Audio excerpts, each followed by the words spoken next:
So ಗೆಳೆಯರೇ, ಆಕಾಶದ ಸಿಂಹ ಅನ್ನೋ ವಿಷಯ ಬಂದಾಗಲೆಲ್ಲ ಹೆಮ್ಮೆಯಿಂದ ಭಾರತದ ಹೆಸರನ್ನ ಹೇಳಲಾಗ್ತದೆ. ತೇಜಸ್ ಫೈಟರ್ ಜೆಟ್ ಎಂತ ಒಂದು ಫೈಟರ್ ಜೆಟ್ ಆಗಿದೆ ಅಂದ್ರೆ, ಇದು ತನ್ನ ವೇಗ, ಶಕ್ತಿ ಮತ್ತು ಅಡ್ವಾನ್ಸ್ಡ್ ತಂತ್ರಜ್ಞಾನದ ಮೂಲಕ ಇಡೀ ಜಗತ್ತನ್ನ ಬೆಚ್ಚಿ ಬೀಳಿಸಿದೆ. ಈ ಯುದ್ಧ ವಿಮಾನ ಹಗುರವಾದ ಯುದ್ಧ ವಿಮಾನಗಳ ಲೋಕದ ಉತ್ತಮ ರಾಜ ಎನಿಸಿಕೊಂಡಿದೆ. ಹಾಗೂ ಈಗ ಇದು ಇನ್ನಷ್ಟು ಅಪಾಯಕಾರಿ ಮತ್ತು ಶಕ್ತಿಶಾಲಿಯಾಗುವ ಮೂಲಕ ಶತ್ರುಗಳಿಗೆ ಬೆರಗಾಗಿಸುವುದಕ್ಕೆ ಬರ್ತಾ ಇದೆ.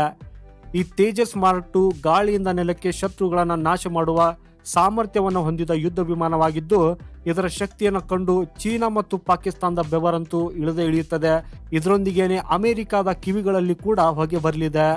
ಭಾರತದಲ್ಲಿ ತಯಾರಾದ ಈ ಲಘು ಯುದ್ಧ ವಿಮಾನವು ತನ್ನ ಅಡ್ವಾನ್ಸ್ ತಂತ್ರಜ್ಞಾನ ಮತ್ತು ಪ್ರಚಂಡ ಕಾರ್ಯಕ್ಷಮತೆಯಿಂದಾಗಿ ಈಗ ಮಲೇಷ್ಯಾ ಸೇರಿದಂತೆ ವಿಶ್ವದ ಹಲವು ದೇಶಗಳ ಮೂಲಕ ಆಯ್ಕೆಯಾಗಿದೆ. ಆದರೆ ಈಗ ಈ ತೇಜಸ್ ಮಾರ್ಕ್ II ತನ್ನ ಹೊಸ ಅವತಾರದಲ್ಲಿ ವಿಶ್ವದ ಮುಂದೆ ನಾಕ್ ಮಾಡಲಿದೆ. ಸೊ ಬನ್ನಿ ಗೆಳೆಯರೇ, ಇವತ್ತಿನ ಈ ವಿಡಿಯೋದಲ್ಲಿ ಹೇಗೆ ಈ ಹೊಸ ತೇಜಸ್ ಶತ್ರುಗಳ ಪಾಲಿಗೆ ಸಾವಿನ ದೇವತೆಯಾಗಿ ಹೊರಹೊಮ್ಮಲಿದೆ ಹಾಗೂ ಭಾರತದ ಸೇನಾ ಶಕ್ತಿಯನ್ನ ಹೇಗೆ ಹೊಸ ಎತ್ತರಕ್ಕೆ ಕೊಂಡೊಯ್ಯಲಿದೆ ಅನ್ನೋದರ ಬಗ್ಗೆ ತಿಳಿದುಕೊಳ್ಳೋಣ.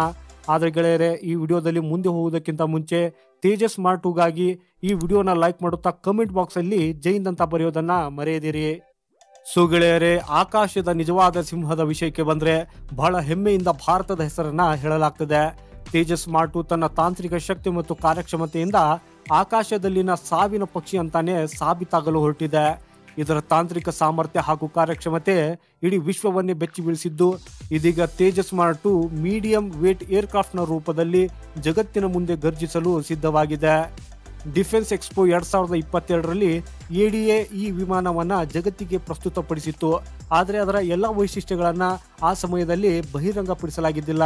ಆದರೆ ಈಗ ಹೊರಬರುತ್ತಿರುವ ಈ ಮಾಹಿತಿಯಿಂದ ಭಾರತವು ಅದನ್ನ ಮೊದಲಿಗಿಂತ ಹಲವು ಪಟ್ಟು ಹೆಚ್ಚು ಶಕ್ತಿಯುತ ಮತ್ತು ಮುಂದುವರೆದಿರುವಂತಹದನ್ನ ಮಾಡ್ತಾ ಇದೆ ಅನ್ನೋದು ಸ್ಪಷ್ಟವಾಗ್ತದೆ. ಮೊದಲ ಪ್ರಮುಖ ಬದಲಾವಣೆ ಅಂದ್ರೆ ಏರ್ ಟು ಏರ್ ಇಂಧನ ತುಂಬುವಿಕೆಗಾಗಿ F-35 ಮತ್ತು F-22 ನಂತಹ ಆಧುನಿಕ ವಿಮಾನಗಳಲ್ಲಿ ಬಳಸಲಾಗುವ ಅದೇ ತಂತ್ರಜ್ಞಾನವನ್ನು ಕೂಡ ಈ ವಿಮಾನದಲ್ಲಿ ರಿಫ್ಯೂಲಿಂಗ್ ಆಗಿ ಫಿಕ್ಸ್ಡ್ ಇನ್ ಫ್ಲೈಟ್ ರಿಫ್ಯೂಲಿಂಗ್ ಪ್ರೋಬೋವನ್ನ ಬದಲಿಸುತ್ತಾ ರಿಟ್ರಾಕ್ಟೇಬಲ್ ರಿಫ್ಯೂಲಿಂಗ್ ಪ್ರೋಬೋವನ್ನ ಅಳವಡಿಸಲಾಗುತ್ತಿದೆ. ಈ ಪ್ರೋಬೋ ತೇಜಸ್ನ ಎಂಜಿನ್ ನೊಂದಿಗೆ ಇಂಟಿಗ್ರೇಟ್ ಆಗಿರಲಿದ್ದು, ಅಗತ್ಯವಿದ್ದಾಗ ಇದು ತನ್ನ ಪೊಸಿಷನ್ ಅಲ್ಲಿ ಬಂದ್ಬಿಡ್ತದೆ. ಇದು ನಮ್ಮ ಪೈಲಟ್ಗೆ ಒಂದು ಉತ್ತಮ ವಿಜಿಬಿಲಿಟಿಯನ್ನು ಒದಗಿಸುವುದಲ್ಲದೆ ತೇಜಸ್ನ ಏರೋಡೈನಾಮಿಕ್ಸ್ ಅನ್ನು ಕೂಡ ಇದು ಸುಧಾರಿಸುತ್ತದೆ.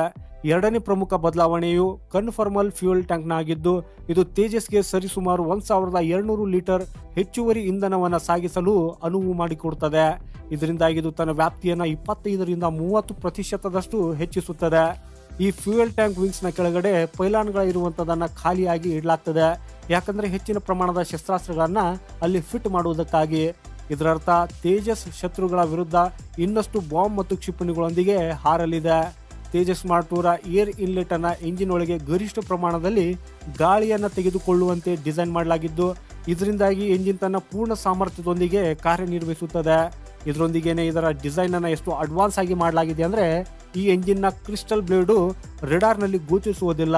ಇದರಿಂದಾಗಿ ತೇಜಸ್ ಅನ್ನ ಹಿಡಿಯೋದಕ್ಕೆ ಇನ್ನೂ ಹೆಚ್ಚು ಕಷ್ಟಕರವಾಗ್ತದೆ. ನಿಮ್ಮ ಮಾಹಿತಿಗಾಗಿ ಹೇಳೋದಾದ್ರೆ, ಈ ಡ್ಯೂಯಲ್ ರ್ಯಾಕ್ ಬೈಲನ್ ಅನ್ನು ಬಳಸುವುದರಿಂದ ತೇಜಸ್ ಮಾರ್ಕ್ II ಮೊದಲಿಗಿಂತ ಹೆಚ್ಚಿನ ಪ್ರಮಾಣದಲ್ಲಿನ ಕ್ಷಿಪಣಿಗಳನ್ನ ಒಯ್ಯಲು ಸಾಧ್ಯವಾಗ್ತದೆ.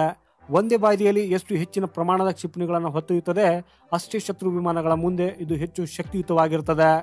ಈಗ ತೇಜಸ್ ಮಾರ್ಕ್ II ಡಿಸೈನ್ ನಲ್ಲಿ ಕನಾರ್ಡ್ಸ್ ವಿಂಗ್ಸ್ ಗಳನ್ನ ಸೇರಿಸಲಾಗುವುದು. ಈ ಬದಲಾವಣೆಯಿಂದ ತೇಜಸ್ಗೆ ನಿಧಾನಗತಿಯಲ್ಲಿಯೂ ಕೂಡ ಉತ್ತಮವಾದ ಲಿಫ್ಟ್ ಮತ್ತು ಮನೆವರಬಿಲಿಟಿ ಸಿಗ್ತದೆ. ಈಗಾಗಲೇ ಗ್ರಿಪೆನ್ ನಂತಹ ಅಡ್ವಾನ್ಸ್ಡ್ ಯುದ್ಧ ವಿಮಾನಗಳಲ್ಲಿ ಈ ತಂತ್ರಜ್ಞಾನವನ್ನ ಬಳಸಲಾಗುತ್ತಿದೆ. ತೇಜಸ್ ಮಾರ್ಕ್ II ಈಗ ಭಾರತದ ಸ್ವದೇಶಿ ಉತ್ತಮ AESR ರೆಡಾರ್ ಅನ್ನ ಅಳವಡಿಸಲಾಗುವುದು. ಸೊ ಇದರಿಂದ ಇಸ್ರೇಲ್ ನಿಂದ ರೆಡಾರ್ ಖರೀದಿಸುವ ಅಗತ್ಯವಿರೋದಿಲ್ಲ ಹಾಗೂ ವೆಚ್ಚದಲ್ಲಿಯೂ ಕೂಡ ಭಾರಿ ಕಡಿತವಾಗ್ತದೆ. ಇದರೊಂದಿಗೇನೆ ಹೆಚ್ಚು ಸ್ವದೇಶಿ ಉಪಕರಣಗಳನ್ನ ಬಳಸಲಾಗಿರುವುದರಿಂದ ಬೇರೆ ದೇಶಗಳಿಗೂ ಭಾರತದ ಈ ತೇಜಸ್ ವಿಮಾನವನ್ನ ಮಾರಾಟ ಮಾಡುವುದಕ್ಕಾಗಿ ಸಹಾಯ ಮಾಡ್ತದೆ. ಈಗ ಈ ತೇಜಸ್ ಮಾರ್ಕ್ II ಅನ್ನ 1 ಮೀಟರ್ಗಿಂತಲೂ ಹೆಚ್ಚು ಉದ್ದಗೊಳಿಸಲಾಗುತ್ತಿದ್ದು, ಈಗ ಇದು 14.6 ಮೀಟರ್ ಆಗಿರಲಿದೆ. ಸೊ ಇದರಿಂದ ಹೊಸ ಉಪಕರಣಗಳು ಮತ್ತು ಸಿಸ್ಟಮ್ಗಳನ್ನು ಕೂಡ ಇದರಲ್ಲಿ ಜೋಡಿಸಬಹುದು. ಇದಲ್ಲದೆ ಇದರ ಇಂಧನ ಸಾಮರ್ಥ್ಯವು ಕೂಡ ಹೆಚ್ಚಲಿದ್ದು, ಹೊಸ ಎಂಜಿನ್ ಅಳವಡಿಸಲಾಗುವುದು. ಇದರಿಂದಾಗಿ ಇದು ಇನ್ನೂ ಹೆಚ್ಚು ಶಕ್ತಿಶಾಲಿಯಾಗಲಿದೆ. ಈ ತೇಜಸ್ ಮಾರ್ಕ್ II ಆಧುನಿಕ ಕ್ಷಿಪಣಿಗಳಾದ ಬ್ರಹ್ಮೋಸ್ NG, ಸ್ಕಲ್ಡ್ ಕ್ರಿಸ್ಟಲ್ ಮ್ಯಾಜಿಕ್ ಮತ್ತು ಅಸ್ತ್ರ ಮಾರ್ಕ್ I ಅಥವಾ II ನೊಂದಿಗೆ ಫಿಟ್ ಆಗಲಿದೆ. ಈ fighter jet air to air combat and multi role ಆಪರೇಷನ್ಗಾಗಿ ಸಂಪೂರ್ಣವಾಗಿ ಸಿದ್ಧವಾಗಿರಲಿದೆ. ತೇಜಸ್ 2 ಅಲ್ಲಿ ಅಡ್ವಾನ್ಸ್ ಎಲೆಕ್ಟ್ರಾನಿಕ್ ವಾರ್ಫೇರ್ ಸೂಟ್ ಅನ್ನ ಜೋಡಿಸಲಾಗುವುದು. ಇದರಿಂದ ಇದಕ್ಕೆ ರೆಡಾರ್ ನಿಂದ ಟ್ರ್ಯಾಕ್ ಮಾಡುವುದು ಕಷ್ಟಕರ ಆಗಿರಲಿದೆ. ಈ ಸಿಸ್ಟಮು ಶತ್ರು ಕ್ಷಿಪಣಿಯನ್ನು ಕೂಡ ಜಾಮ್ ಮಾಡಬಹುದು.